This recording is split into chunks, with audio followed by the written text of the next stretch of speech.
ordinary ones in the streets are always attributing the misery they have been living for around more than 7 decades now to the decision that was made and the promise that was made by the Lord Powerful. And they see this specific stand that was made by Boris Johnson as a continuation of the official and formal commitment towards keeping the occupation strong and towards defending Israeli occupation once needed in every single instrument, human rights instrument all over the world, even if it's a UN instrument or even if it's the ICC, for the sake of protecting what they call Israel and for the sake of keeping Israel strong and controlling the area, the people, and the region as well.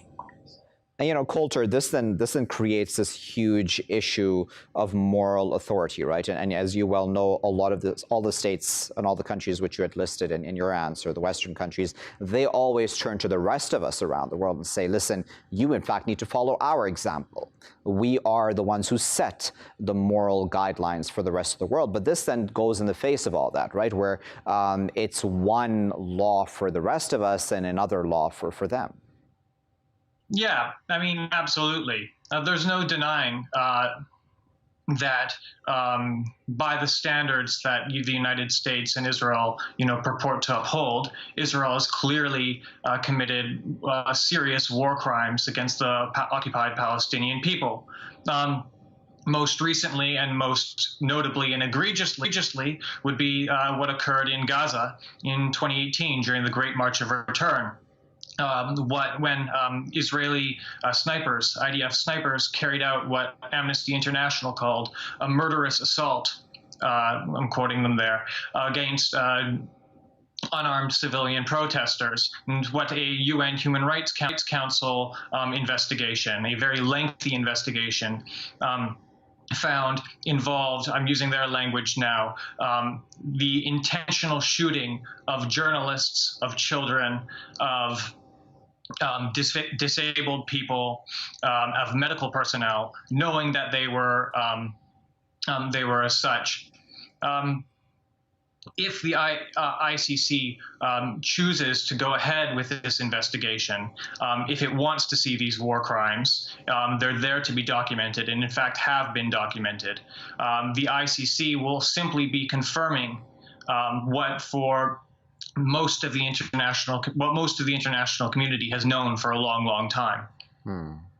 Akram, in this investigation, it's not like it's just Israel that is meant to be investigated. Hamas will also be investigated, and I believe Palestinians as a whole will be investigated too for any alleged war crimes they may have committed. Now, putting aside the argument of whether or not Palestinians have committed any such crimes or not, but the point I'm trying to get at is, do you think Palestine would react or has reacted in the exact same way that Israel has, in the sense saying that, listen, we don't accept your jurisdiction altogether over investigating us. How dare you investigate us?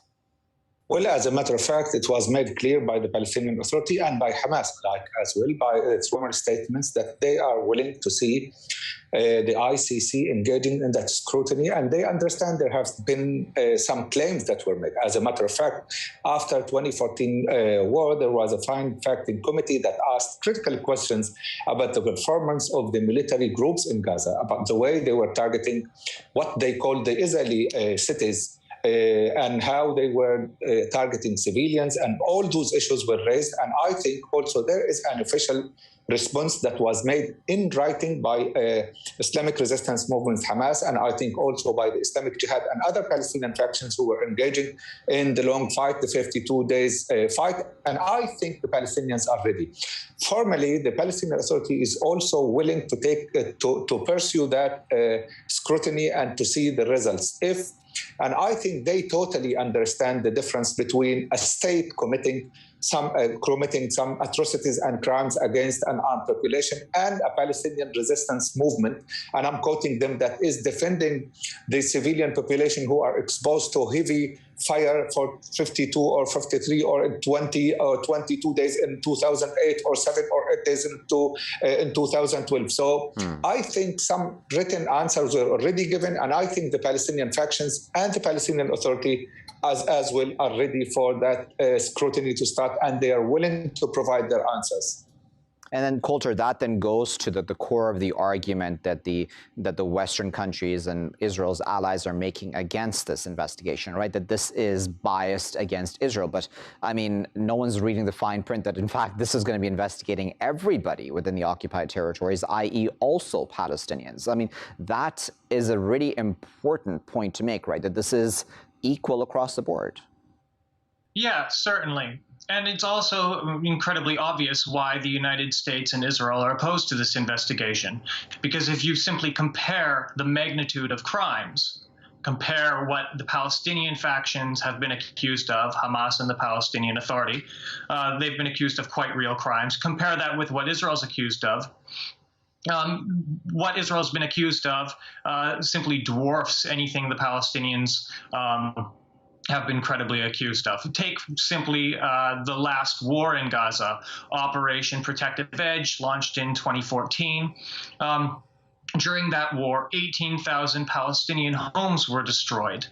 One Israeli home was destroyed. 550 Palestinian children were killed. One Israeli child was killed. And so it is certainly true that the ICC is taking, a balanced approach insofar as it's going to investigate the crimes of everybody within that comes under its jurisdiction in the occupied Palestinian territories, Palestinian and Israeli alike. But it's also true that the crimes of one party to this conflict are simply of an entirely different magnitude compared to the other.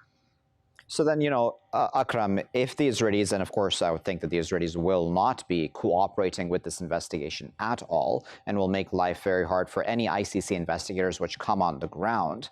But if the Palestinians are saying that they would be willing to cooperate with the ICC investigators, then this already makes a lopsided investigation, right? Where then we'll end up just having the Palestinians investigated. And is that sort of not also a trap in some ways?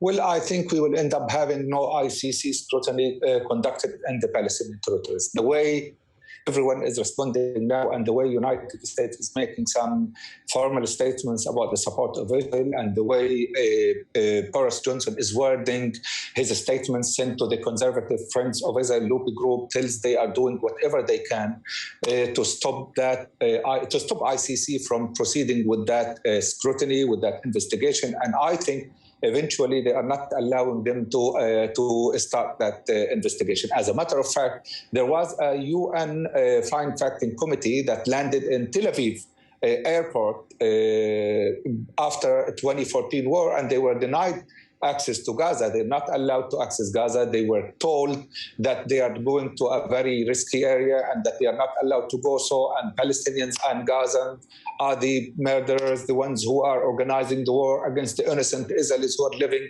on their promised land. So I think the narrative that is being used now is preparing us and the world, us as Palestinians, the Israeli community, and also the international community to know that this ICC tribunal or this ICC investigation should not go any further. And I assume in few days or weeks, we will see them suspending that whole endeavor. Very well. Unfortunately, the clock has gotten the best of us. Well, we really appreciate both Coulter and Akram for taking their time out of their no doubt busy schedules to speak to us this Saturday. Coulter speaking there from Exeter, and Akram is speaking to us there from Khan Yunis in the Gaza Strip. We were discussing there Palestinians saying that now relations with Britain are at a low point since Boris Johnson has sided with Israel when it comes to this possible ICC investigation, which may or may not take place, as Akram there pessimistically foresaw. May very well occur. It may not occur at all. The Palestinians have said that they're fine with an investigation, even into their activities, be it the Palestinian Authority itself or Hamas or other such groups. The Israelis, though, from day one have said that this is biased against them, and all of Israel's allies have joined that chorus as well in this regard. What does this mean about international law? I mean, beyond just the issue of Palestine-Israel, as Coulter there mentioned, it does show, does it not, double standards in how international law applies to some people around the world and not others, where these countries think that they are above the law and that they should not be held to account in the same fashion that many of us, the rest of us, I should say, around the world are. I'll leave it there for now. I've been Waqar Rizvi. Thanks for watching.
Hello and welcome to Indus News live from Islamabad.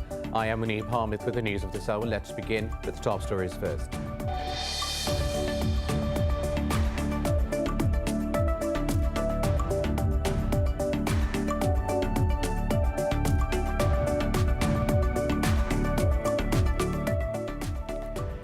In Afghanistan, 11 civilians and Afghan troops have been killed in a series of attacks across the country. The government has blamed the Taliban for the violence. Meanwhile, a statement by the group said nearly 100 civilians were killed or wounded in government attacks over the past 2 weeks.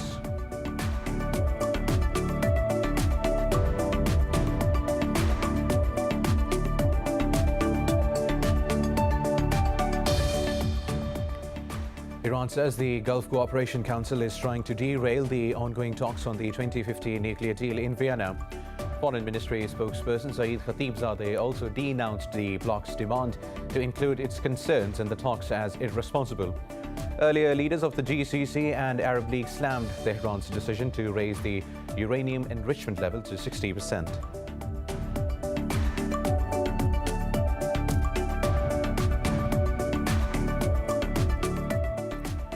In Myanmar, protesters in Yangon Commercial District have welcomed the parallel unity government to confront the military. Meanwhile, security forces shot dead 2 demonstrators in the ruby mining town of Mogok. Myanmar has been in upheaval since the military ousted Aung San Suu Kyi, with the junta killing 728 people.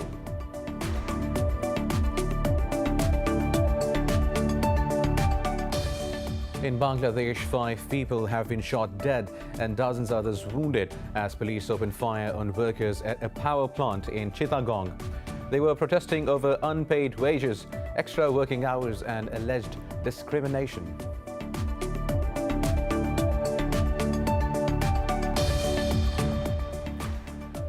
India has logged a record spike in coronavirus-related deaths with more than 1,300 fatalities in the past 24 hours. It also reported the highest increase in cases for the 5th straight day, with nearly 234,000 infections. Here in Pakistan, the death toll has surpassed 16,000 after 112 deaths were recorded overnight. Nearly 5,000 people tested positive for the virus in the past 24 hours, with the tally crossing 750,000. Globally, the virus has claimed nearly 3 million lives and infected more than 139 million people so far.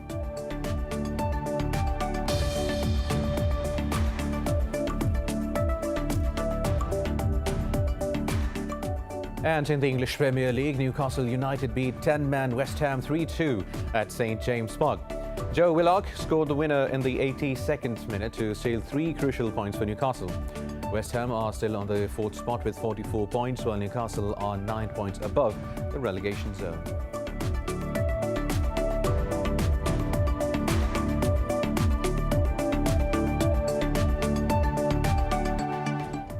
These were the top stories. News in detail after a short break. Stay tuned.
Welcome back. Now let's have the news in detail. Let's start from Afghanistan, where 11 civilians and Afghan troops have been killed in a series of attacks across the country.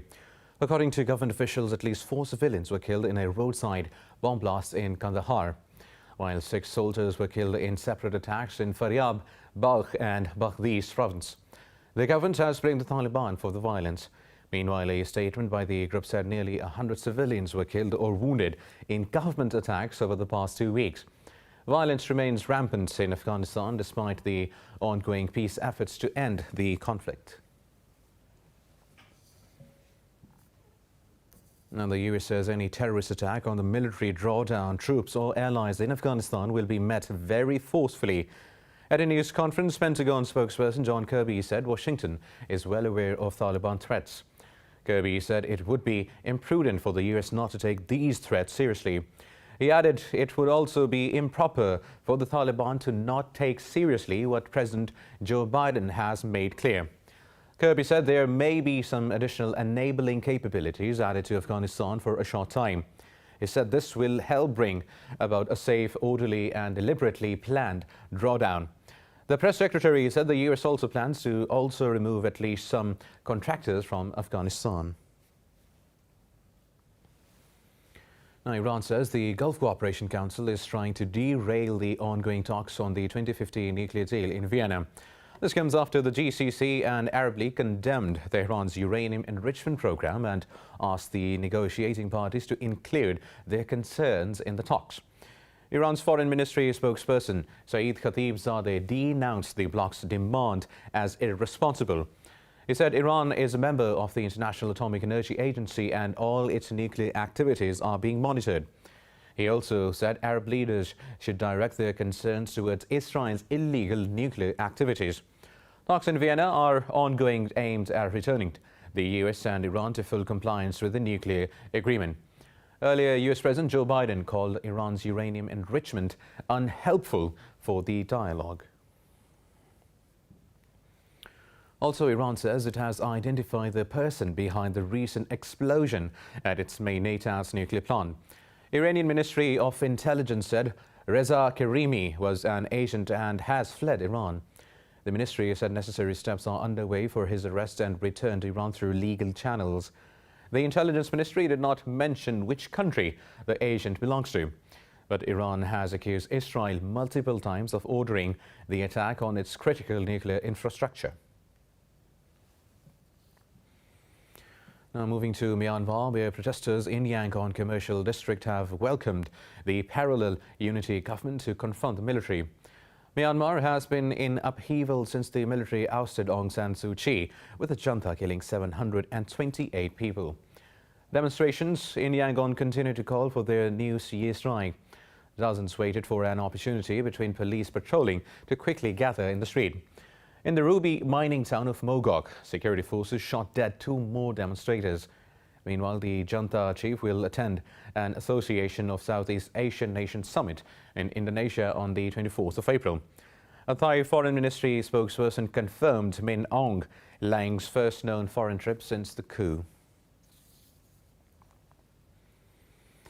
Now, China says talks between the US and Japan have gone beyond bilateral relations and harm third-party interests. Earlier, US President Joe Biden and Japanese Prime Minister Yoshihide Suga vowed to work together to ensure a free and open Indo-Pacific. It said Taiwan, Hong Kong and Xinjiang are China's internal affairs and should not be interfered with.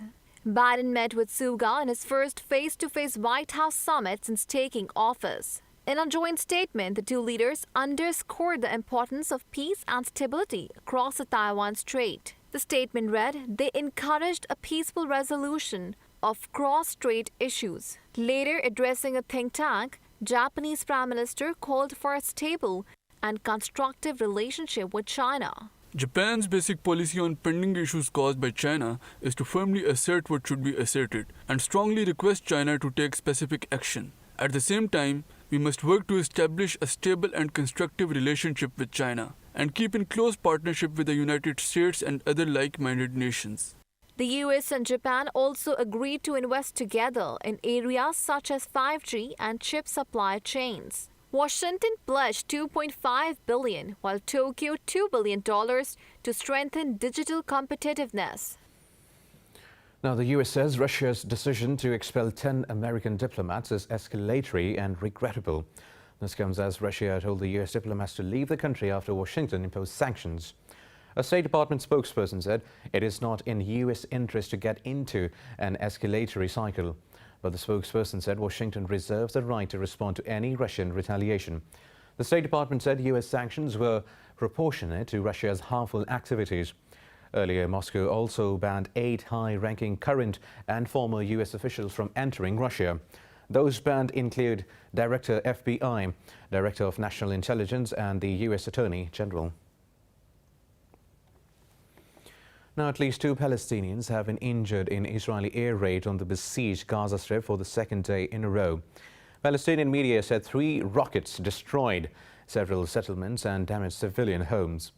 It said missiles were also fired at an open agricultural land between Rafah and Khan Yunis cities. Meanwhile, the Israeli military said it launched the assault on alleged Hamas targets after a rocket was fired from Gaza. Earlier, the occupying forces injured 11 Palestinians in a crackdown on protesters in West Bank and Jerusalem. Now moving to Bangladesh, where 5 people have been shot dead and dozens others wounded as police opened fire on workers at a power plant in Chittagong. They were protesting over unpaid wages, extra working hours and alleged discrimination. Police say they were forced to open fire when protesters attacked them at the power plant. They said efforts to control the situation are underway. The $2.4 billion power plant is a major source of foreign investment into Bangladesh. Pakistan's Prime Minister Imran Khan says many in the West deliberately indulge in Islamophobia under the guise of free speech. In a tweet, Khan demanded an apology from such extremists for hurting the sentiments of Muslims. But he said the perpetrators lack moral sense and courage to apologize to the Muslims. He said the Western governments that outlawed any negative comment on the Holocaust should penalize Muslim haters similarly. Khan said any disrespect and abuse directed towards the Prophet will not be tolerated. Recording the recent action against the TLP, Khan said, "No one is above the law and constitution." Pakistan's Foreign Minister Shah Mahmood Qureshi is in Dubai on a 3-day official visit to the UAE. The Foreign Office says the 2 countries enjoy strong ties rooted in common faith and shared history and values. In a statement, it said Qureshi will discuss bilateral cooperation and regional and global issues of mutual interest with the UAE leadership. The Foreign Minister will also call on his counterpart, His Highness Sheikh Abdullah bin Zayed Al Nahyan. Qureshi will also meet the Pakistani diaspora and interact with local and international media. Now in Pakistan, Shibli Faraz and Shaukat Tareen have been sworn in as federal ministers by President Arif Alvi in a ceremony held in Islamabad. Faraz will take charge as Minister for Science and Technology, while Tareen will henceforth be Minister for Finance. Prime Minister Imran Khan reshuffled his cabinet and decided to appoint Tareen as the new finance minister. Tareen replaced Federal Minister Hamad Azhar, who was appointed finance minister only a few weeks ago. Meanwhile, Federal Minister Fawad Chaudhry replaced Faraz as Information Minister, while the latter took charge of Science and Technology Ministry. Last month, then Senator Faraz had said that the Premier aimed to reshuffle the cabinet as he wanted to bring in a new team. Now in Pakistan, the death toll from the new coronavirus has crossed 16,000 mark. This comes after the virus claimed another 112 lives in the past 24 hours. The Health Ministry said nearly 5,000 people tested positive overnight. The caseload has crossed 750,000, out of which nearly 655,000 people have recovered. It said there are more than 79,000 active cases across the country. The ministry said just over 4,100 patients are in critical condition. Meanwhile, Pakistan's envoy to UN has urged for universal vaccination to overcome the pandemic and its fallout. Meanwhile, India has logged a record spike in coronavirus-related deaths with more than 1,300 fatalities in the past 24 hours. It also reported the highest increase in cases for the 5th straight day, with nearly 234,000 new infections. Globally, the virus has claimed nearly 3 billion lives and infected more than 139 million people so far. More about the pandemic in this report.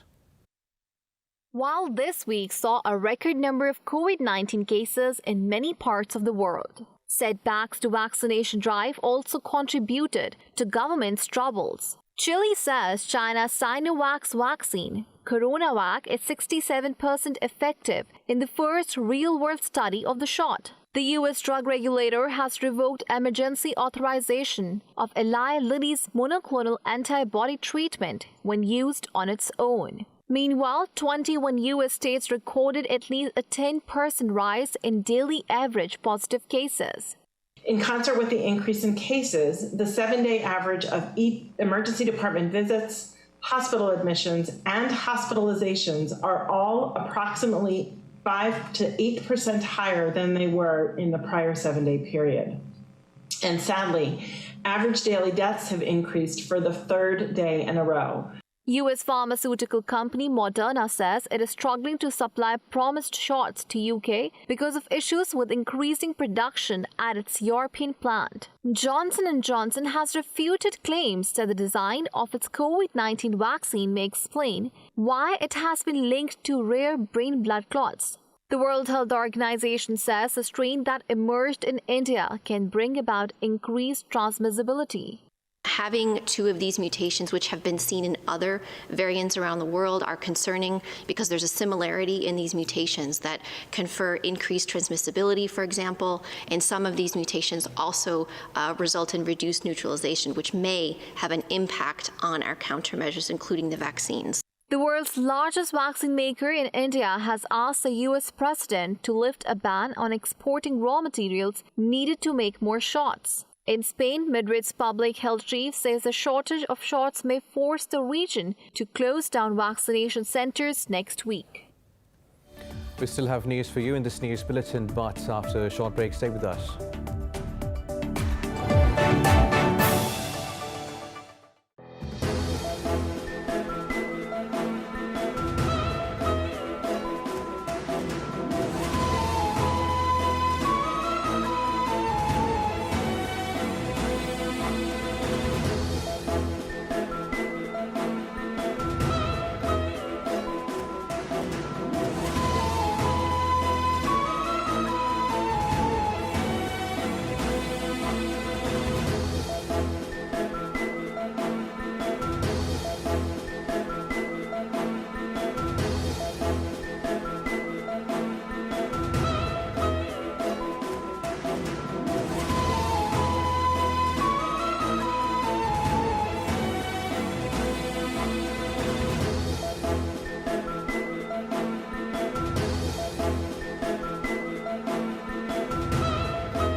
Welcome back. Now, in the United Kingdom, Prince Philip has been laid to rest after an intimate funeral at St George Chapel.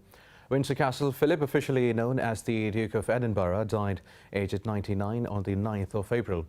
The ceremony was attended by only 30 people, including members of the royal family, due to COVID-19 restrictions.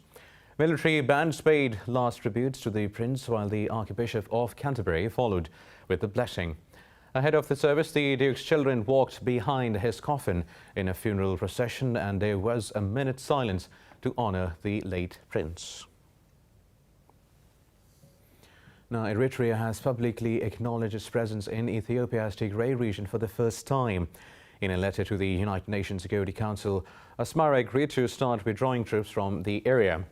Asmara's UN envoy, Sophia, said the looming grave threat in Tigray has been largely thwarted.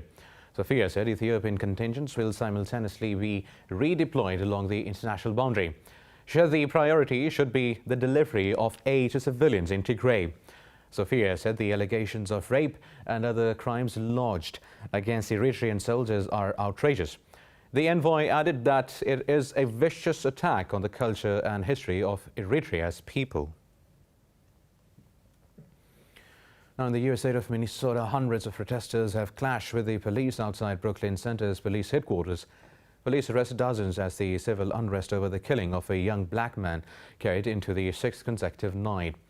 Demonstrators threw objects at the officers, who in turn used tear gas and flashbangs. Now, this comes after the former police officer who shot Dawn Wright was charged with second-degree manslaughter. The charges against her have failed to appease the protesters, as Wright's family says they fall short of justice. Meanwhile, hundreds of Chicagoans took to the streets in solidarity with the family of Adam Toledo.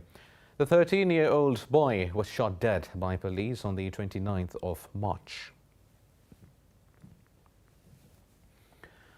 Now, U.S. President Joe Biden has called for an end to gun violence in the country, calling it a national embarrassment. This comes a day after a shooter killed 8 people and himself at a FedEx core facility in Indianapolis. Talking to reporters, he urged Congress to step up and address the issue of gun violence. Biden called for a ban on assault weapons and magazines that hold more than 10 bullets. This has to end. It's a national embarrassment. It is a national embarrassment what's going on. And it's not only these mass shootings that are occurring. Every single day, there's a mass shooting in the United States if you count all those who were killed out in the streets of our cities and our rural areas. It's a national embarrassment and must come to an end. Well, now 3 astronauts have returned to Earth from the International Space Station.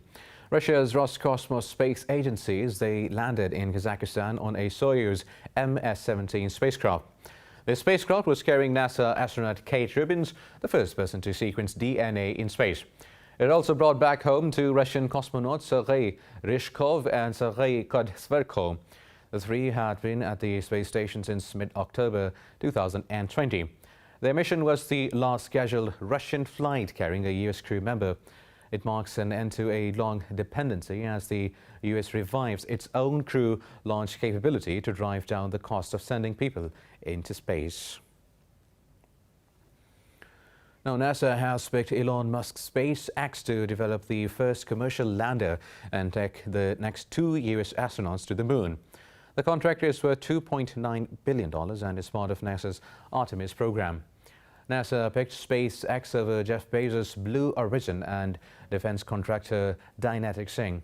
The agency said the SpaceX Starship will include a spacious cabin and 2 airlocks for moonwalks. NASA's acting administrator Steve said the agency has the next landing shot at 2024. On Twitter, SpaceX said it is humbled to help the U.S. Space Agency usher in a new era of human space exploration. More news coming up after a short break. Stay with us.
and welcome to iBuzz. I'm your host, Nosheen Bukhari, with the news from the active happenings of the entertainment world.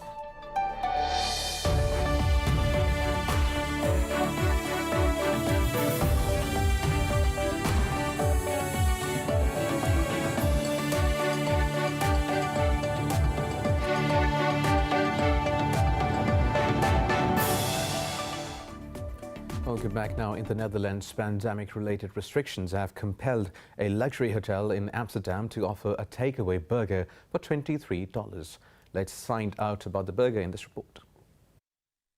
Amid the closure of dining rooms in the Netherlands, Dutch hotels and restaurants have been forced to offer takeaway meals. The Waldorf Astoria Hotel in Amsterdam, with the 2 Michelin star chefs and rooms starting at $700, initially balked at the idea of offering burgers for delivery.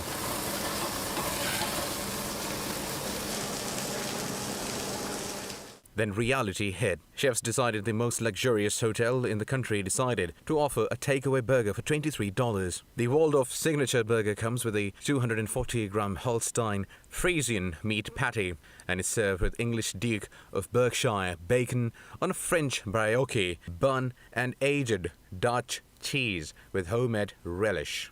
Well, being the most luxurious hotel in the country, I was a bit skeptical. But I had a great team and they convinced me to do it. The only thing I said, if we're going to do it, it got to be something so special, it got to be spectacular, and we can do it. And they convinced me. We came up with the idea of the box. I loved it, and so I said, it's a surprise, it's luxury, it looks good, we can go with it. Now, hundreds of burgers are being delivered every week, while the meal has also been awarded 4.8 stars out of 5 by Uber Eats reviewers. However, it still does not compensate for a prolonged ban on inside dining that could be extended by months. I was a little bit against it because I'm not a big fan of sending food out what is warm, what is hot. And so I was a little bit nervous, like, is it going to be good? Is it going to be okay? So we did a lot of trial cookings. How many minutes it takes from here in the kitchen to the guest at home who is going to eat the burger. Because for me, the most important thing was that the burger need to be the best burger what you can buy here in Amsterdam.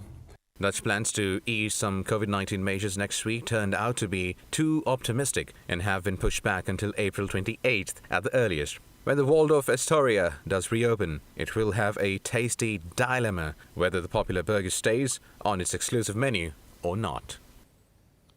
Well, now in Spain, a school has taken its classes to the beach for some fresh air after congested online learning due to the pandemic. Online schooling and the absence of extracurricular activities for over a year has surely put a toll on pupils. However, these Spanish scholars have found a way to escape by taking their classroom to the beach. The classes are conducted on the sandy shores of Playa de los Nietos Beach. The teachers begin preparations at 8 a.m. before the children come and sit over the neatly spaced out green desk rows. It's something completely amazing. It's completely amazing because the children arrived the next day to school and they're delighted. They feel like they are doing something different from other schools, and then they are asking, when are we going to go again? When are we going to go to the beach again? Alongside their schoolwork, the children also have fun by running around in the sand and playing the xylophones. The pupils are aged from 3 to 12 and remain in their class bubbles. People from the village, the fishermen, taught the students how to fish, how to live. They identified the economy that is suffering so much and how they themselves have been able to feed us in the times of pandemic. It is very important for them to know that fish are not in the supermarket, that the fish are in the sea and we have to catch them. The beach lessons are part of a broader project known as Fresh Air. It aims to create better air quality for children during the ongoing pandemic, including through open-air learning.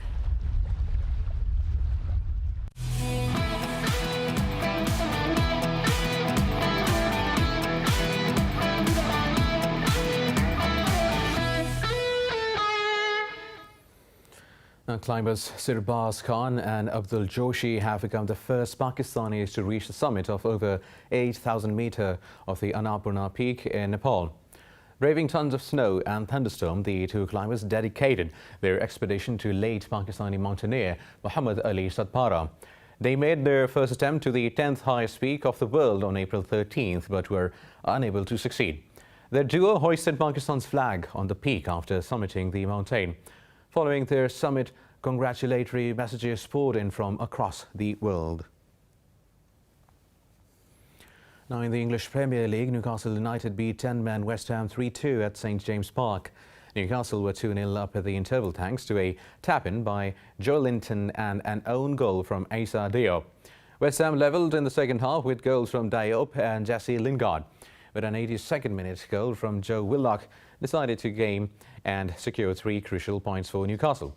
The Hammers remain fourth with 44 points, while Newcastle are 9 points above the relegation zone. Now in motorsports, Lewis Hamilton has taken the pole ahead of the Red Bull Sergio Perez in qualifying session at the Emilia-Romagna Grand Prix. Perez was a fraction of a second faster than teammate Max Verstappen. Charles Leclerc put the Ferrari fourth, while Valtteri Bottas was eighth in the second Mercedes.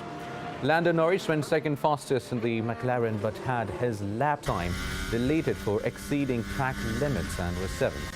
Hamilton leads the overall driver standings with a win in the first race held in Bahrain. Now in golf, Stuart King has taken a commanding 5-shot second-round lead at the RBC Heritage in Hilton Head, South California. Two-time former champion Singh carded his second consecutive 8 under 63 to finish at 16 under 126. Singh posted a bogey-free second round, making an eagle on the par 5 second hole, followed by 6 birdies. Canadian Curry Connors stands second after he shot 64 to finish at 11 under.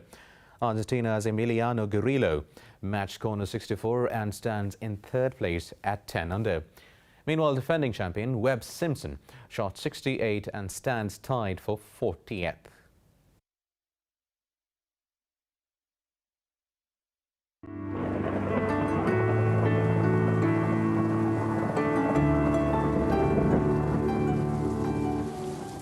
Now let's have a look at the weather updates from around the world.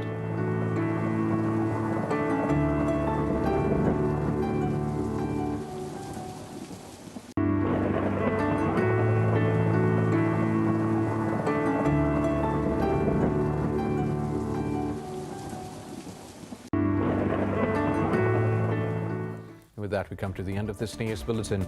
For the latest updates, you can follow us on social media at Indus.News. Take care.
My name is Khaya Ahmed. I am a writer, and I have been writing since I was about 15 years old professionally.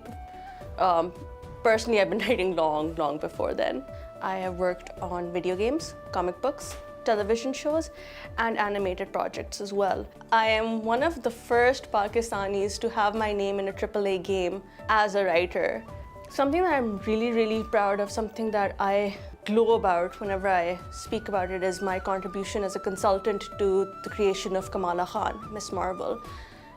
She is now finally getting her own TV series. I'm very excited about that. I also worked on Burqa Avenger with Unicorn Black. I was one of the writers there, and she was Pakistan's first female superhero for kids, and it was such an amazing opportunity to work with that team, and I'm so happy to say that we actually got nominated for an Emmy and we won an Eisner Award for our work. I got into this because I always loved watching things. I loved reading, I loved watching TV, I loved watching movies, I loved playing games, and I loved the effect that these characters had on me. I am very surprised by the comic industry in Pakistan. It is a very healthy atmosphere, and it is a very budding industry, actually. There's so many people here who, have made rich stories and contributed to it, and I'm just glad that I'm just one of the stones in a very large ocean. I have battled a lot.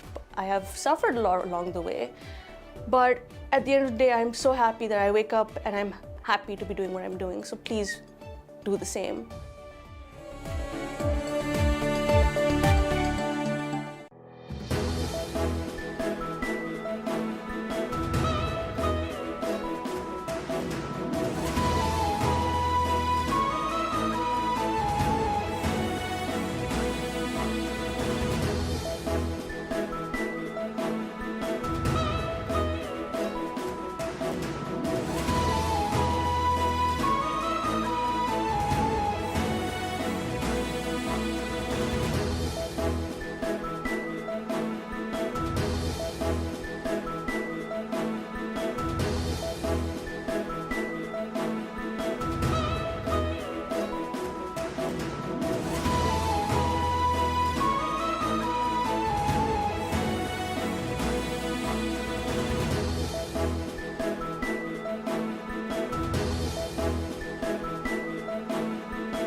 My name is Zenith Irfan and I'm known as Pakistan's motorcycle girl. Until now, I have completed more than 20,000 kilometers on my motorcycle and have explored the northern areas of Pakistan.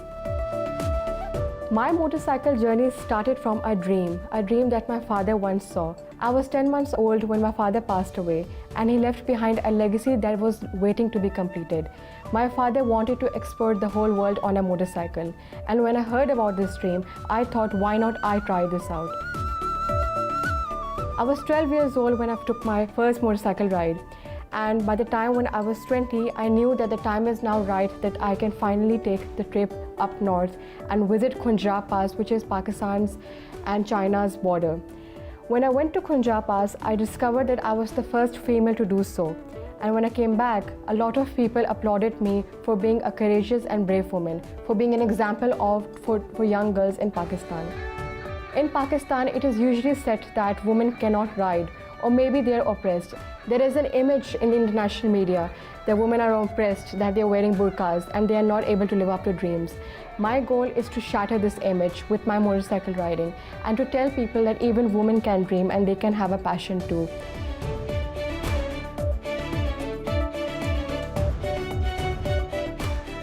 My rides have always been in different areas. I'm always curious to explore different cultures and what different religions are. In Pakistan, when I first went to Khyber Pakhtunkhwa, I was scared, I was hesitant because as a woman on a bike, I did not know how the Pakhtun people will receive me. But contrary to my belief, it was an amazing experience. The people over there were very hospitable and they were in fact asking me to go and discover numerous of their valleys surrounding their areas. So all of these motorcycle adventure and my experiences have actually taught me a lot about my own country. And I've never seen people like my own country anywhere else, how friendly they are. And Pakistan has a lot of potential in terms of the tourism industry, and I wish that it can exploit this potential to its fullest.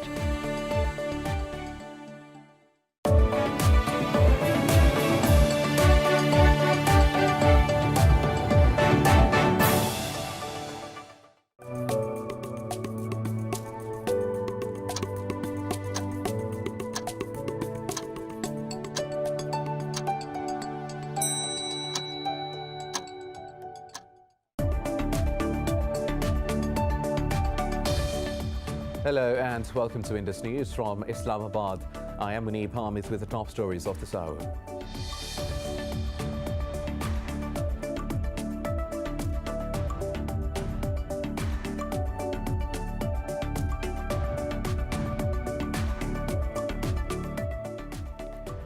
In Afghanistan, 11 civilians and Afghan troops have been killed in a series of attacks across the country. The government has blamed the Taliban for the violence. Meanwhile, a statement by the group said nearly 100 civilians were killed or wounded in government attacks over the past 2 weeks.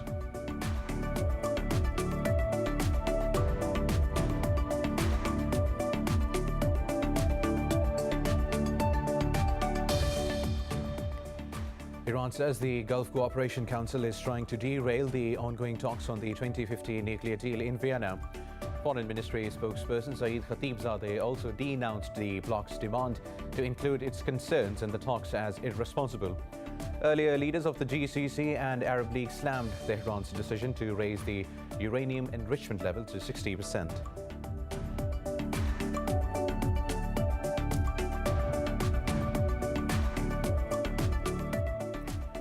In Myanmar, protesters in Yangon Commercial District have welcomed the parallel unity government to confront the military. Meanwhile, security forces shot dead 2 demonstrators in the ruby mining town of Mogok. Myanmar has been in upheaval since the military ousted Aung San Suu Kyi, with the junta killing 728 people.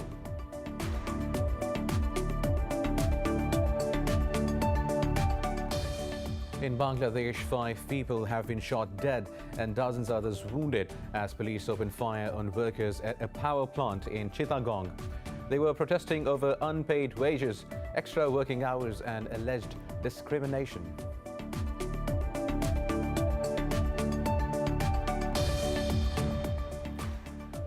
India has logged a record spike in coronavirus-related deaths with more than 1,300 fatalities in the past 24 hours. It also reported the highest increase in cases for the fifth straight day, with nearly 234,000 new infections. Here in Pakistan, the death toll has surpassed 16,000 after 112 deaths were recorded overnight. Nearly 5,000 people tested positive for the virus in the past 24 hours, with the tally crossing 750,000.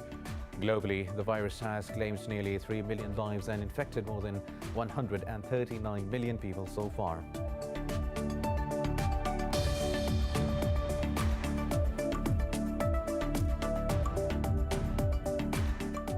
And in the English Premier League, Newcastle United beat 10-man West Ham 3-2 at St James Park. Joe Willock scored the winner in the 82nd minute to seal 3 crucial points for Newcastle. West Ham are still on the 4th spot with 44 points, while Newcastle are 9 points above the relegation zone.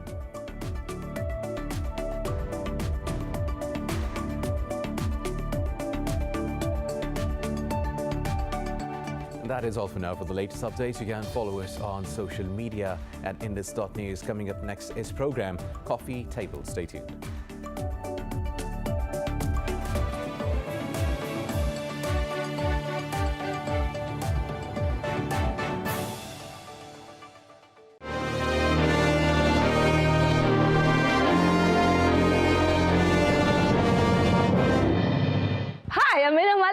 And you are watching the Coffee Table. And did you know that the 23rd of April is World Book and Copyright Day? I bet you didn't, but now you do. And we like nothing better on the Coffee Table to talk about books and talk to the people who write the books and who publish the books and who read the books, which is all of us.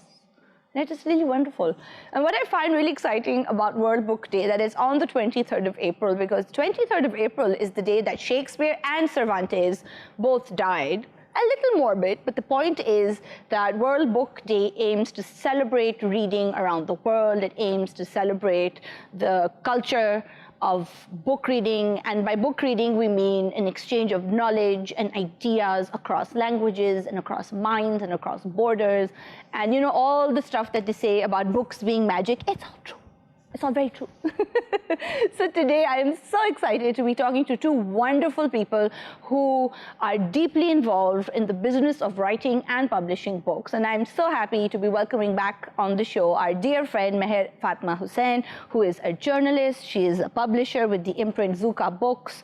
She's the author of Pakistan Fashionable History, which is Pakistan's first coffee table fashion book that chronicles the sort of growth of the industry over the past few decades.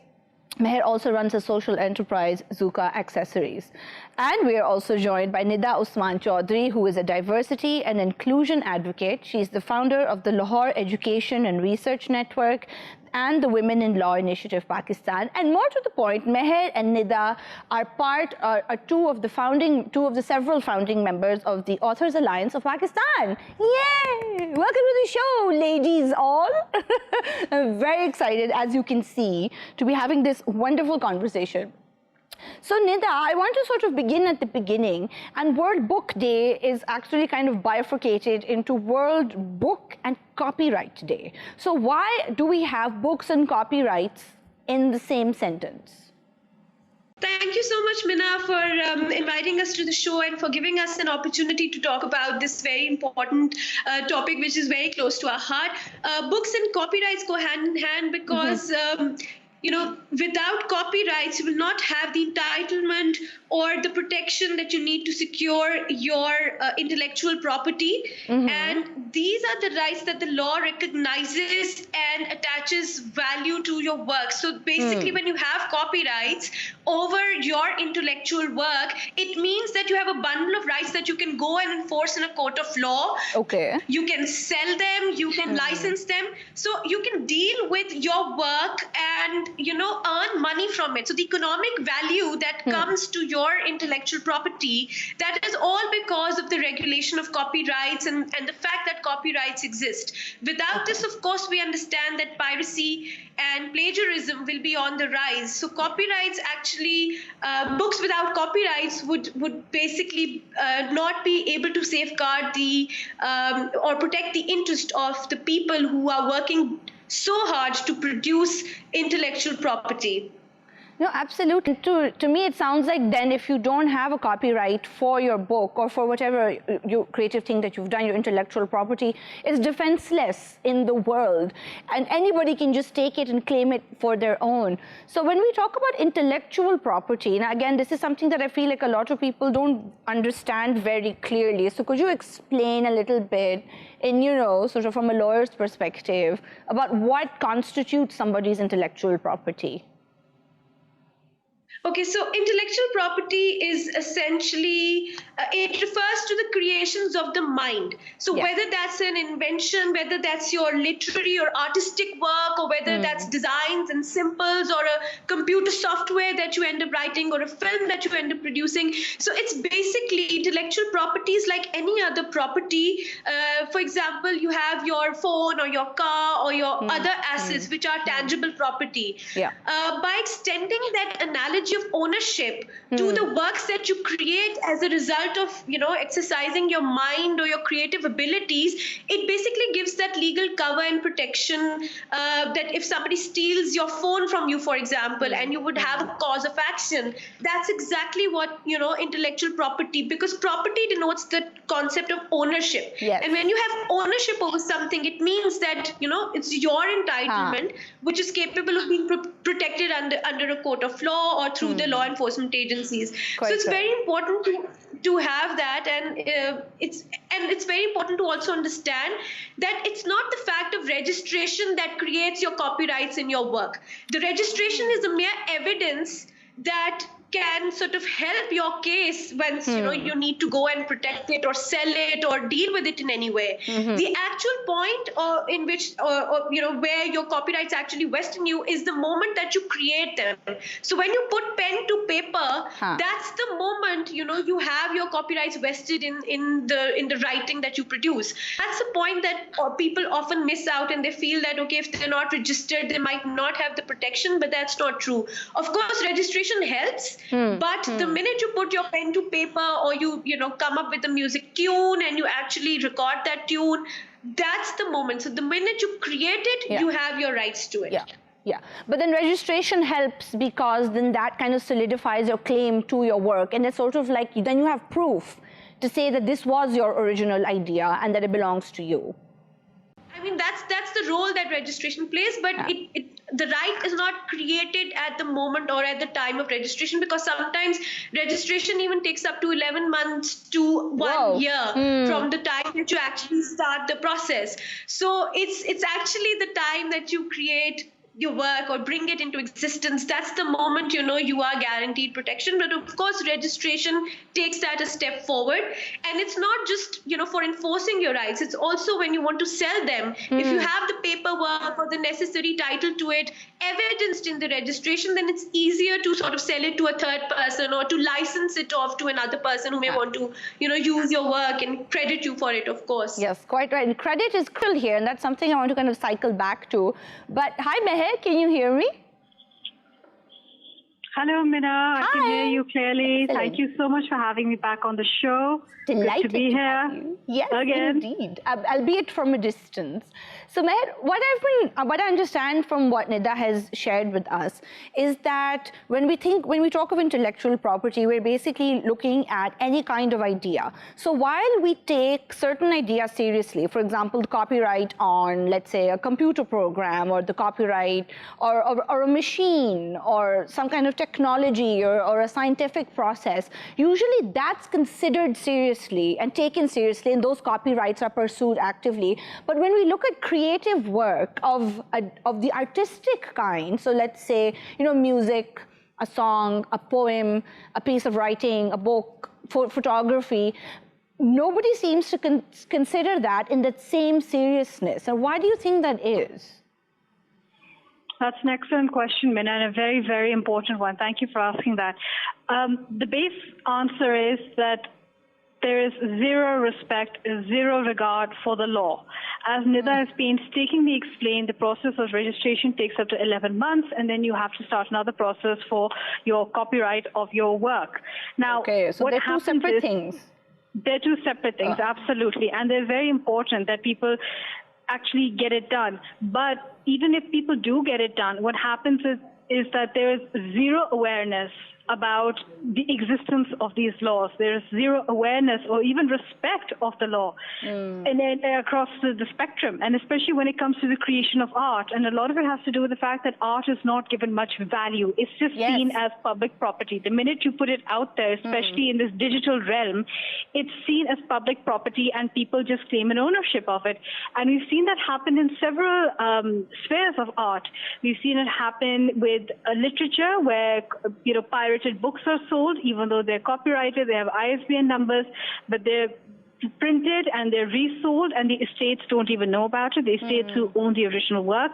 We've seen it in digital art. The most famous example that comes to my mind is when Shezil, a graphic designer, Shezil Malik, when she put her art out there, a major organization picked up that art and started selling it as their own design. And then even in the music sphere, I mean, music is probably the most abused form of art in the country, unfortunately. And that all comes down to lack of respect for the artists and for their work. And the awareness that people are now waking up to this. An example of this is Quadrum.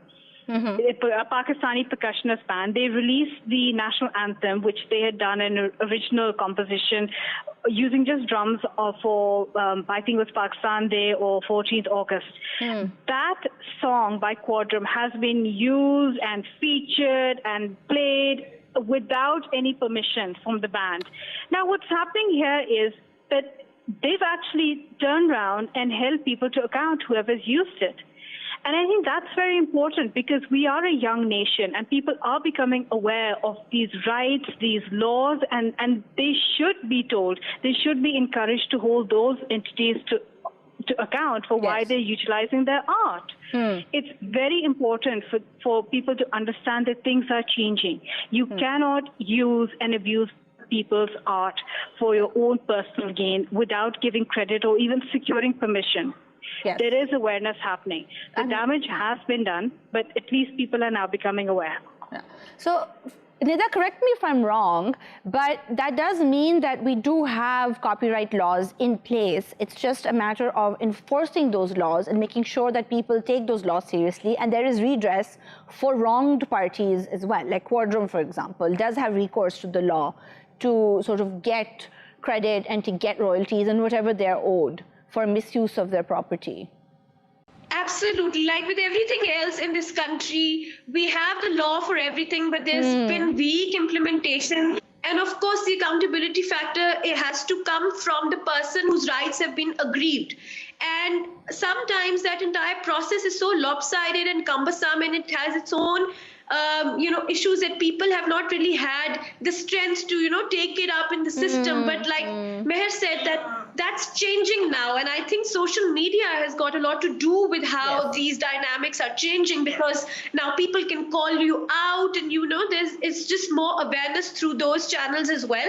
So I think that has also given more confidence to people. But yes, in terms of remedies, there are both criminal and civil remedies available. So you can actually have all the infringed copies taken out from distribution. You can have access to them. You can have them burned if you would like.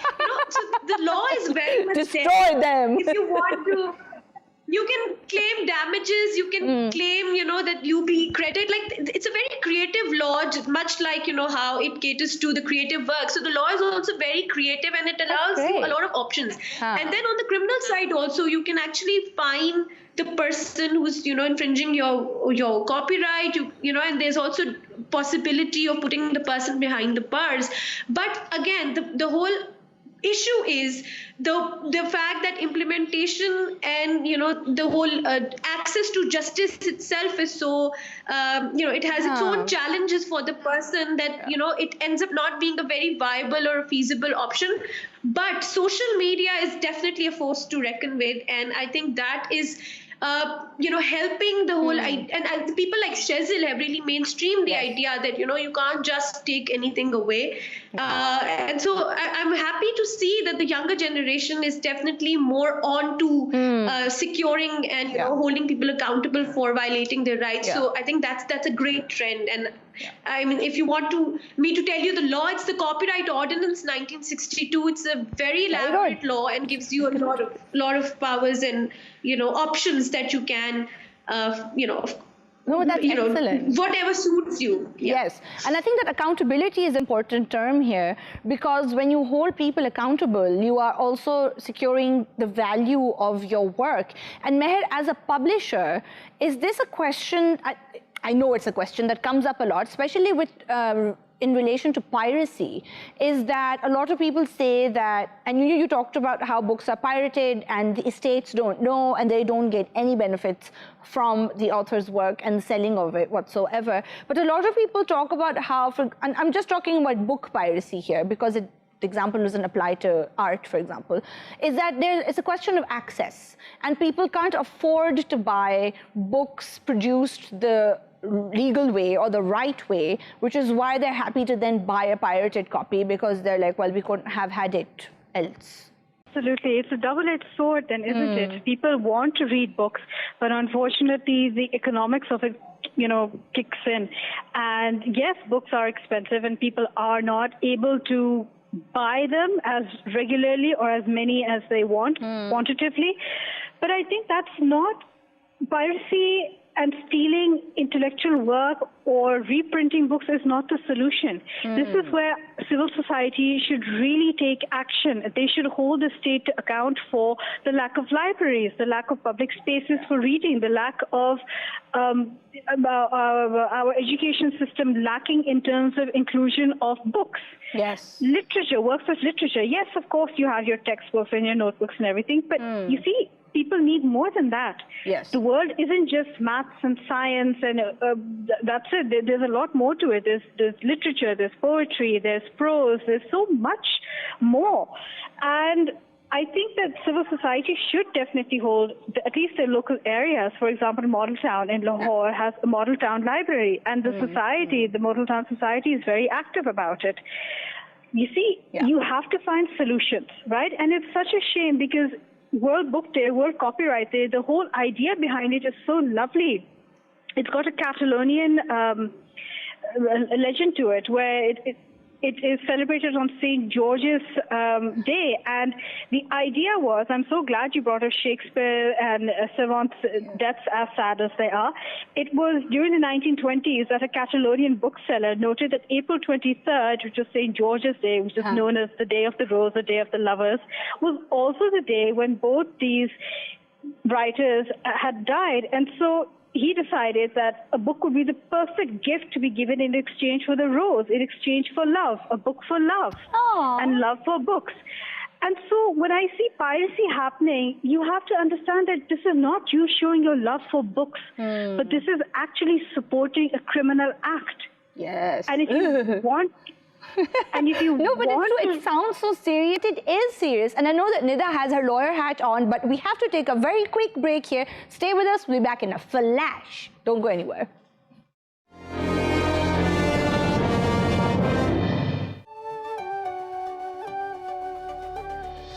मेरा नाम इनाम इलाही है और मेरा चिन्योट से तल्लक है। मैं professionally truck artist हूँ। जब बचपन में हम टेक्सला में मुकीम थे तो वहाँ पढ़ाई के साथ साथ मुझे रंगों का इम्तजाज बहुत अच्छा लगता था और ट्रकों पर बनी हुई पेंटिंग्स और फूल वगैरह मुझे बहुत मुतासर करते थे। इस वजह से मैंने 16 साल की उम्र में ही वहाँ की एक लोकल वर्कशॉप में एक ट्रक आर्टिस्ट के ज़ेरे साया काम सीखना शुरू कर दिया। इसके बाद मैंने सोचा कि इस काम में मज़ीद जिद्दत और मज़ीद पुख्तगी हासिल करने के लिए फिर मैं लाहौर आ गया और यहाँ से आके मैंने पेंटिंग का डिप्लोमा किया। इसके बाद मैं फ़ौरन ही कराची चला गया। वहाँ से मैंने मशहूर उस्ताद हैदर अली के साथ तकरीबन कुछ 14-15 साल काम किया।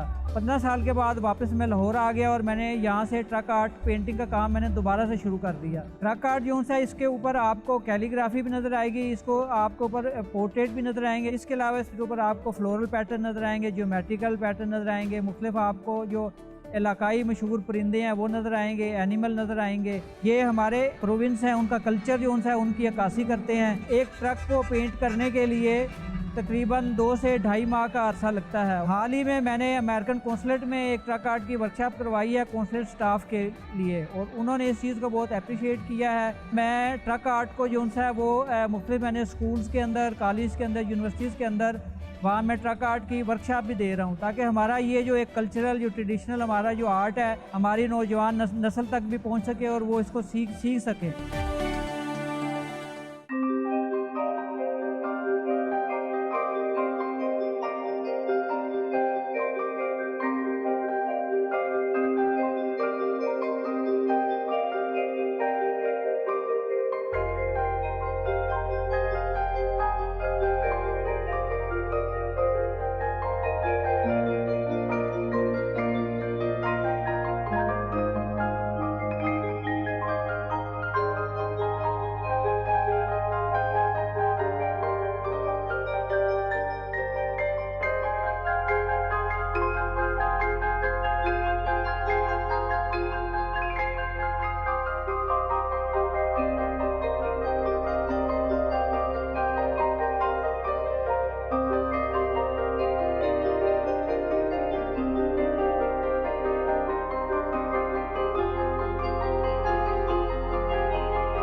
Welcome back to the coffee table and this fascinating, absorbing conversation we're having about World Book Day with author and publisher Meher F. Hussain and lawyer and author Nida Chaudhary, who both of them have also founded the Authors Alliance. We're going to talk a little bit about that in just a second. But before the break, we were talking about how World Book Day is sort of like Valentine's Day for book lovers, which I love. I love that idea. Like, books are better than roses.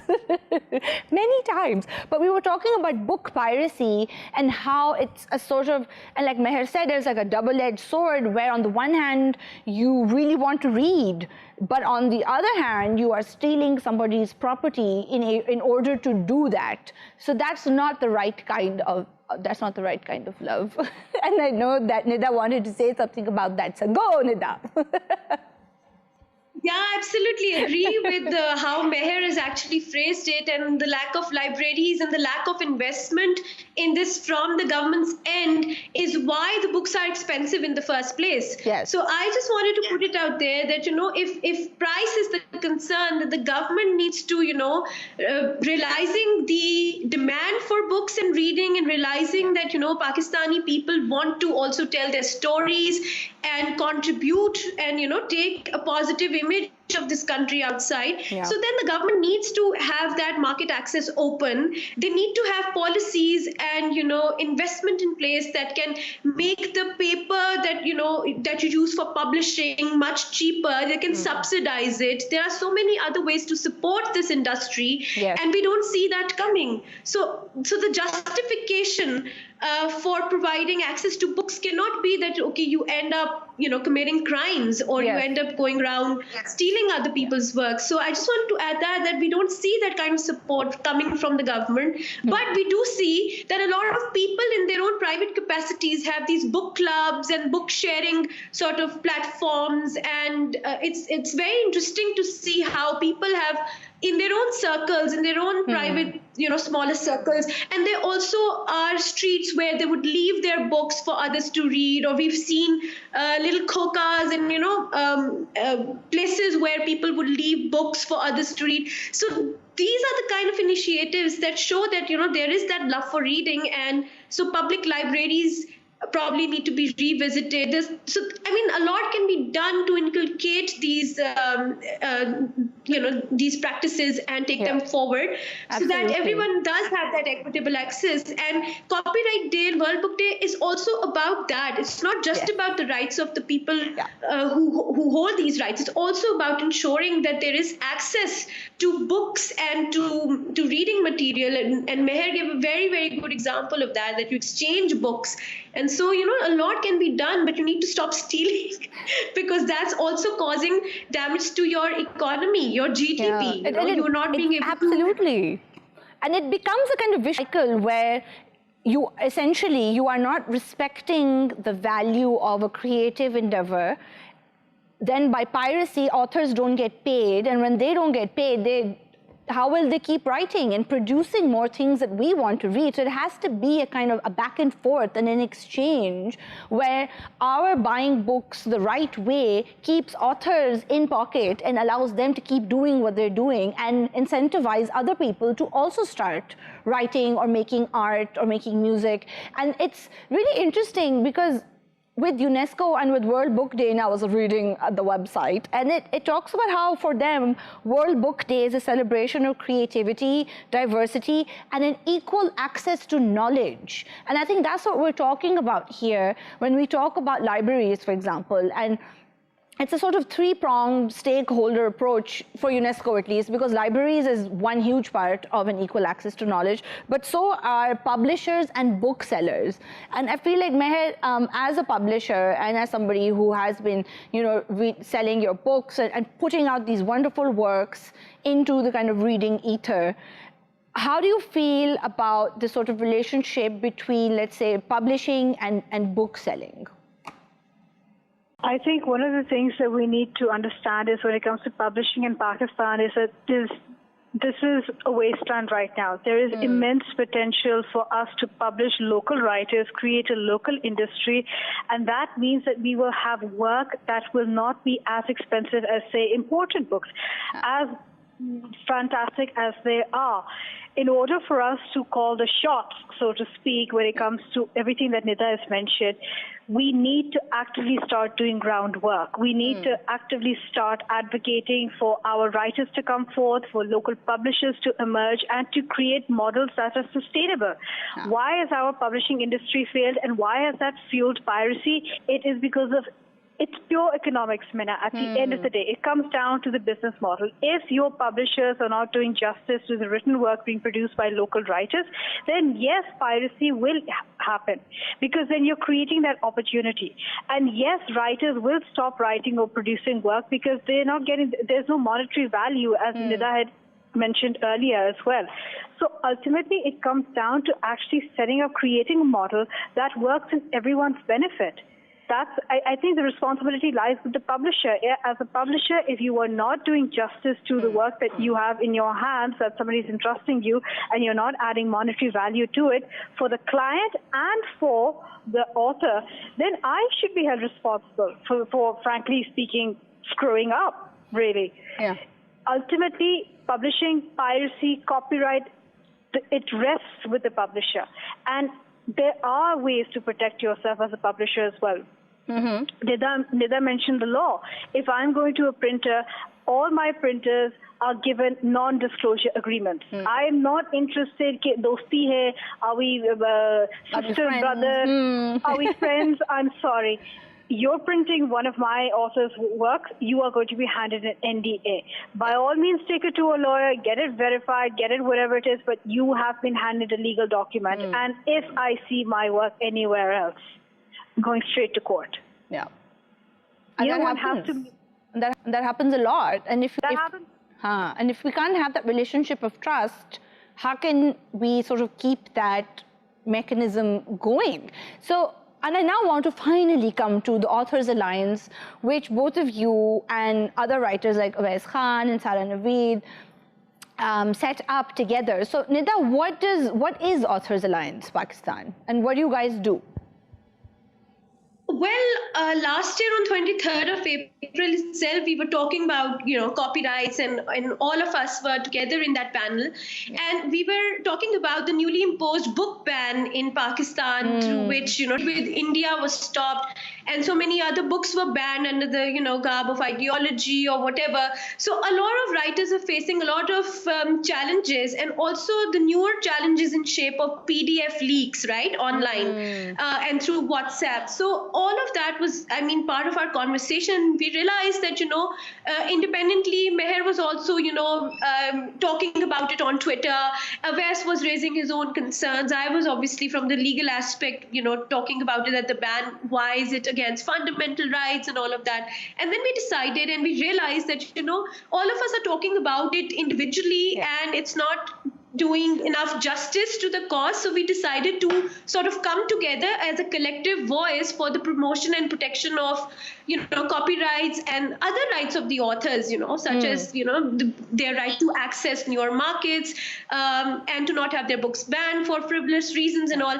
And so because of course, this is a time where collective platforms are very, very popular. They're on the rise. We've seen it in Aurat March. We've seen it through other progressive students collectives. So yes. why not? Everybody is always stronger together. Absolutely. Everybody is stronger together. So Meher, does Authors Alliance have certain sort of goals in mind right now in terms of support for authors? Like, what do you think are the most kind of pressing issues that creative people are facing these days? I think with Authors Alliance, what I would really like to do, first of all, it was an initiative taken by Nida, and I have to give her credit for it, because yes, while I had been ranting and raving away on social media, I think Nida was the one who said that, look, we need to take more constructive action. And so that's when Authors Alliance was coming into being. And one of the things that struck us was how all of us have some tragic story or the other to share. So instead of making it terrible. I'm chuckling, but this is a travesty that everybody's experienced some breach of trust, some breach of copyright, something that is deeply unsettling and even sort of really hurtful also. Really is sad, and I think that that's what I would want to place Authors Alliance as, a collective that young writers are able to turn to and look up to, and not look up to, but sort of have a comfort zone where they can talk about their experience of the publishing industry. We can advise them, we can give them information, we can guide them so that they don't have to suffer the same way we did. Yeah. That's something that we're all very united in, that nobody should have to go through what we did. Yeah. And I think we got away with whatever we did because of our established networks within Pakistan and abroad. Otherwise, when I look at the younger lot, young fresh students, for example, coming out who are keen on getting their work published, and I keep thinking they're so, they're savvy, they're brilliant, but at the same time, they don't know how rough this market is, how awful things can get. And I would love for Authors Alliance to be a place where they can come to and educate themselves with what our experiences and what our knowledge has to offer, and make better decisions, make informed decisions, so that their work is not ruined or harmed in the way that our work was. Absolutely. And it's still, I feel like writing in Pakistan, and particularly writing in English in Pakistan, is still a nascent, it's still in its nascent stage. We're still developing and finding our way. And I think that the Authors Alliance, it's great because so many of us and so many young people need mentorship and guidance. And the Alliance is the sort of platform that can provide that much needed support and advice, and just sort of, be able to get a hang of how to approach this. We're going to take a very quick break at this juncture. We still have lots more to talk about. Stay with us.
back to the coffee table. We're having a fascinating conversation around World Book Day and what copyrights mean for authors and creatives in Pakistan and around the world. And we're talking to Meher F. Hussain and Nida Usman Chaudhry all about it. So one thing that I am now sort of thinking about is that, Nida, you mentioned how a thriving intellectual scene in a city also leads to economic opportunities. And I know that that UNESCO has got a whole list of creative cities around the world for various creative endeavors. So there's film, there's media, there's gastronomy, there's literature, and happily, Lahore is a creative city for literature. And I think that that is wonderful. And I was reading about it, and Lahore is a creative city for literature because people read a lot. And, you know, apparently we have lots of public libraries. And like you said, you know, we have our book markets. We have a used book industry that is great, and all the kokas full of books. And it seems like it gives us this sense of Lahore being this intellectual city where everybody is reading. It's just wonderful. But are public libraries as accessible as we think they are? Because I'm basically thinking about access to knowledge and access to books. And this is, again, across language. But like libraries, for example, what's going on? I think that public libraries in Pakistan, especially in Lahore, I think they need a serious makeover in terms of being places which are more, you know, I think ventilated and well lit, and that, but also because I mean, yes, that's also an issue that our libraries are not modernized, and you know, there's not enough investment, and they're old buildings, and you know, people going to them, and of course they're located in very exclusive, you know, locations as well. So we don't have enough of a very open, and of course, you know, access for women in public spaces in any case is very limited. So that is also a concern, and I feel that, you know, a lot of readers are actually women, and we don't have libraries or public spaces planned enough with a gender lens. So that's also an issue, women being in public spaces and all that. So I think that there is definitely, and of course, if you want to inculcate the love in children also for reading, you need libraries to be welcoming spaces for children as well, because it can't just be, you know, for a certain demographic only. You have to inculcate that sense of reading and love for reading. And I remember that, you know, we used to have the largest book fairs in February, and you know, before the pandemic hit us and all, and even now, you know, the literature festivals that we have, and there's so much conversation and so many other platforms that we have which are promoting writing in their own way. But yes, they're still very much within certain crowds and certain elitist circles, and there is a need to take that to the general public. And that is why I think we need more avenues and more people-centric avenues, you know, not very exclusive buildings, but more open, accessible spaces which a common man can access more easily. And I am you know, thinking, for that, of course, yes, and I think that while some libraries are exclusive, and I think we're thinking of the same ones, but there are public libraries. For example, the Punjab Public Library, which at one point was the largest library in South Asia, like its collection was the largest, and it's just off Mall Road. So, Meher, do you feel like we don't have a library culture yet that is as developed as it could be? Do you think that maybe that's also an issue here? Yes, I do believe so. I believe that societal factors come into play here because we love to interact in our limited circles, and this access to public spaces, there's a stigma associated with it, unfortunately, which of course movements like Aurat March are now trying to address, and of course prior to that, Girls at Dhabas had been trying to address as well. This ultimately comes down to how people view their social activity, whether it falls within the norms or what is acceptable and what is not acceptable. I think Nida had pointed out that online there are these book clubs that are emerging. There are these book salons that are being hosted in homes, in parks and all, which is a very encouraging thing. Now, the next step beyond this, and of course this is still in development, but the next step would be is to actively encourage children to go into libraries and start sharing that amongst your friends and families. for example, if you are privileged enough to have access to these wonderful libraries, whether it's in private spaces such as the Gymkhana, which has a wonderful library, some of the most finest books are there, or if you go to the Quaid-e-Azam Public Library, which is on the Mall Road, then one should actively share your insight, take photographs of it. You see, digital content is something where a lot of our youth is also based. Yes. And if you show pictures, if you actively encourage these sort of activities, then a library culture can be fostered. There is so much that can be done. It's just a matter of taking that first step. Yes. And yes, Nida. That first step is ultimately comes down to what's in your mind. Fear. Quite right. Yeah. And get rid of that fear, and you've got a whole...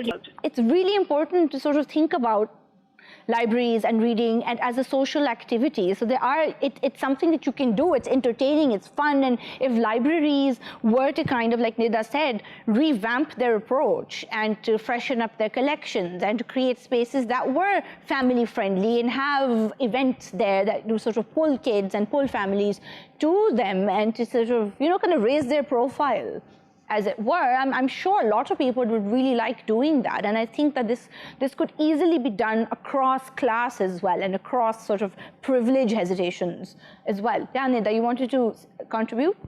When you talk about buildings and all these public libraries, I feel that access is also hindered because of the class struggle that there is in Pakistan. And I think that is also something that needs to be addressed in the larger, desire to promote the love for reading and to create that kind of equitable access. So I think that, we need to work on this a lot collectively, and which is why I think Authors Alliance is opening its platform to people, any sort of people, if they want to write or express themselves, we will, put it out on our platform, as much as we can. Of course, yes. We are not funded. We are not, of course, we're not doing this for money. So we have our own constraints. Yeah. But whatever Facebook pages or whatever, platform that we have created, we want to promote anybody who is into writing and wants to share their work and, support them in any way that we can. And I think more of that is what is required to ensure that there is access to the books and to quality books and to quality spaces where, as you mentioned as well, that a family-friendly space needs to be created, and that, that it needs to be a trendy space. It needs to be a space where a modern young family would want to be, a part of. And I just wanted to add that the bookstores that we have, some of them like readings, they used to have this coffee nooks in the corner, and that kind of concept as well, where you could just go to the bookshop and sit and have a discussion over a cup of coffee and, with your best book in your hand and all that. So I think very innovative and creative people exist in this country, and they can totally turn this around. And I see that happening, and I'm very encouraged by that trend. I love that. When we talk about books, I feel like we also kind of almost automatically connect books with fiction and leisure reading and, stories. But books are not just that, because we're looking at nonfiction as well, and we're looking at history, and we're looking at science and social studies and textbooks, and all of these publications that all come together to form a culture of conversation and an intellectual culture. And a great part of World Book Day and the kind of philosophy behind that is a fostering of intellectual freedom and an exchange of knowledge, which can be all kinds of knowledge, isn't it, Meher? So do you feel like publishers should also be thinking about not just novels, but also texts, for example, and the things that we're reading in school, because this is how we kind of collectively build an intellectual atmosphere as well. Absolutely, Mina. I mean, let's think about it. When a child turns 3 or 4, what is their first exposure to books outside of their home? It's in the form of textbooks. Yes. Textbooks that they come across in their academic life. And academic life continues on for 18 years. 18 years is a lifetime. Right? And that's 18 years of exposure to textbook, and especially those at the early age. they're the ones that define what a child's world is going to be like. What they read, what they come across, those are seeds that you're planting in their mind. That is where their choices, their preferences, their likes, their dislikes, their knowledge, their base is formed. So yes, but I think publishers should definitely take into consideration the concept of textbooks and take it very seriously, because this is where you are planting seeds for the future. What a child at such an early age, the formative years, is exposed to makes a huge difference in their future. And it's also the first form of reading that they do. It's not as if they suddenly pick up a novel and start reading it. Of course not. They start building towards that on the basis of what they read through their school textbooks. So I do believe that textbooks are very, very important in terms of shaping a progressive, emancipated, enlightened child, for sure. Yeah. And I think this is where, well, we were talking about libraries and publishers and booksellers, but I think that the role of schools and teachers is also crucial here, because at any point, and the way I see it is not just elementary school, but also college and also even beyond. I think we all have had inspiring teachers throughout our academic journeys who have really sort of opened our eyes to different ways of thinking, and that was through text. So it's never too late to do it. And Nida, what do you think about that? Sort of the roles of educational institutions in fostering that spirit of intellectual inquiry that World Book Day really encourages? I think there can be no two ways about it. It's absolutely crucial. Your first interactions with your teachers, how they inspire you not just to, pass the exams, but to dream big and to, dream of a better society. And that society obviously is made up of so many different colors and flavors. So it's not just doctors and engineers and lawyers that you need. You need the culture, you need to have, musicians, you need that, you need poetry, and these are the things that you actually find relief in, when pandemic hit. People went to Netflix or to books, the surge and the demand for these things, for poetry and for music, was people's respite at a time when, they had no access to the outside world. Yes. So I think that it's very, very important. And I think that's the moment when people actually realize the importance of artists and writers and, people who make films, because that's when they really realize that, no, this is not just about doing a 9-to-5 job and making money. And, it's life is much more than just economics, right? And as people, as human beings, our soul requires all of these things. Music is food for soul.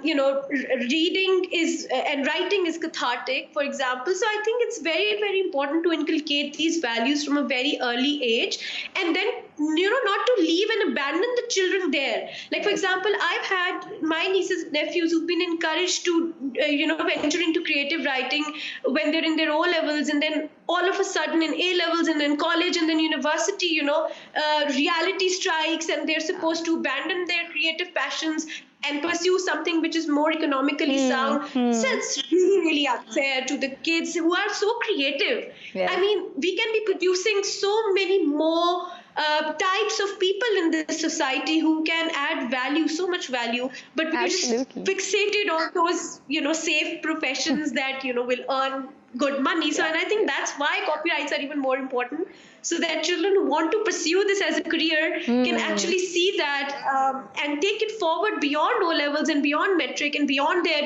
initial schooling years. So I think it's very, very important. Absolutely. And I think absolutely. I think that for a lot of people, having a sensible profession is great. And of course, everybody needs to have a stable income.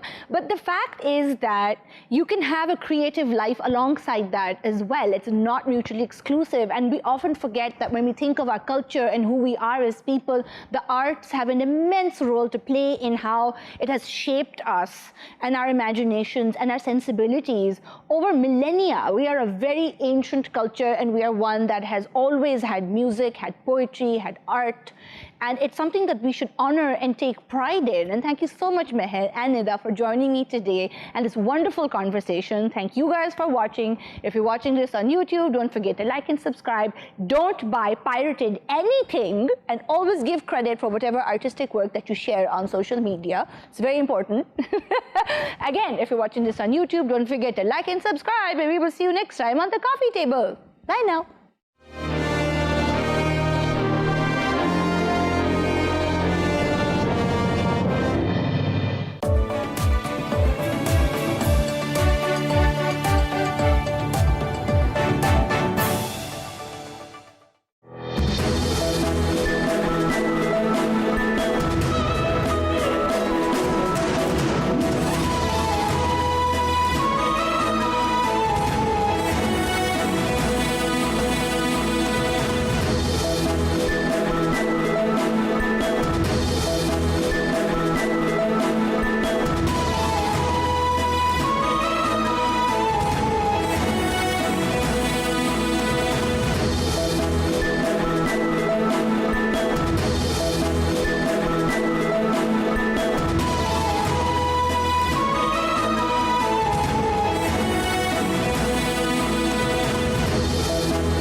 And welcome to iBuzz. I'm your host, Nosheen Bukhari, with the news from the active happenings of the entertainment world.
Hello and welcome to Indus News live from Islamabad.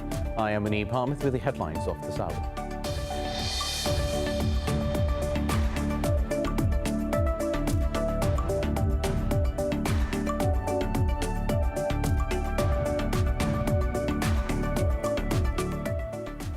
The number of deaths from coronavirus worldwide has surpassed 3 million, while the caseload has exceeded 140 million. The US, India and Brazil are the countries with the most recorded infections and have accounted for more than 1 million deaths. In Pakistan, the death toll has surpassed 16,000 after the country recorded 112 deaths overnight.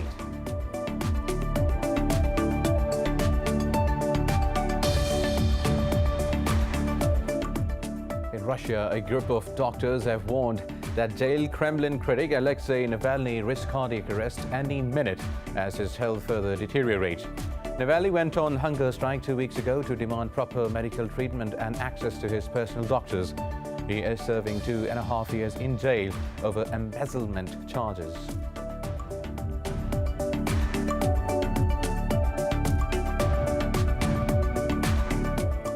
In Afghanistan, 11 civilians and Afghan troops have been killed in a series of attacks across the country. The government has blamed the Taliban for the violence. Meanwhile, a statement by the group said nearly 100 civilians were killed or wounded in government attacks over the past 2 weeks.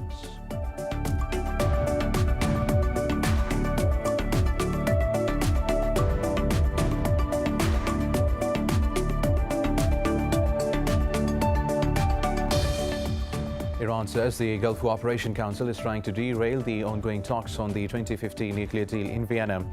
Foreign Ministry spokesperson Saeed Khatibzadeh also denounced the bloc's demand to include its concerns in the talks as irresponsible. Earlier, leaders of the GCC and Arab League slammed Tehran's decision to raise the uranium enrichment level to 60%.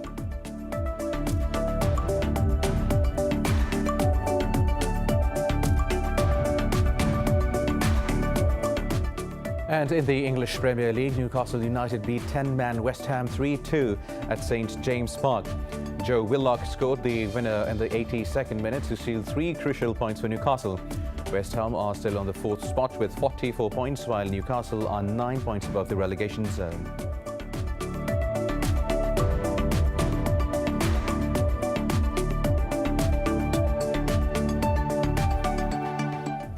Well, that's all for now. For the latest updates, you can follow us on social media